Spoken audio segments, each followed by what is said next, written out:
నీటిలో తడిపిన స్పాంజ్ ఎలా ఉబ్బుతుందో మంచి నిద్రలో నీ బ్రెయిన్ అలా హెల్దీగా ఉంటుంది. కానీ నువ్వు 5 గంటలే పడుకుంటే ఎండలో పడేసిన స్పాంజ్లా నీ బ్రెయిన్ ఎండిపోయి చిన్నదిగా ముడుచుకుపోతుంది. దీన్నే డాక్టర్లు బ్రెయిన్ ష్రింకేజ్ అంటారు. నువ్వు నిద్రను ఆదా చేస్తున్నాను అనుకుంటున్నావేమో, కానీ నిజానికి నీ బ్రెయిన్ ని ఒక స్లో పాయిజన్ లా చంపుకుంటున్నావు. మనం గాఢ నిద్రలో ఉన్నప్పుడు మన మెదడులో గ్లింఫాటిక్ సిస్టమ్ అనే ఒక క్లీనింగ్ ప్రాసెస్ జరుగుతుంది. ఇది రోజంతా నీ బ్రెయిన్ లో పేరుకుపోయిన విష పదార్థాలను, వ్యర్థాలను బయటికి పంపేస్తుంది.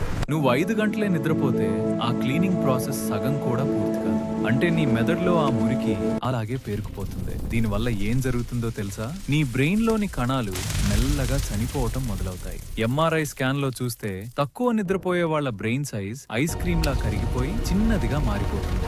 అంటే నీ బాడీ 20 ఏళ్ల వయసులో ఉన్న నీ బ్రెయిన్ మాత్రం 40 ఏళ్ల ముసలివాడిలా మారిపోతుంది. ఇది కేవలం జ్ఞాపక శక్తి తగ్గడమే కాదు మావా, భవిష్యత్తులో ఆల్జీమర్స్, హార్ట్ అటాక్ వంటి భయంకరమైన రోగాలకు డైరెక్ట్ ఇన్విటేషన్ కార్డు. నీ ఆయుష్లో 10 ఏళ్లను నువ్వు నిద్ర కోసం బలిస్తున్నావు. మావా, ఫోన్ పక్కన పడే. కనీసం 7 నుంచి 8 గంటలు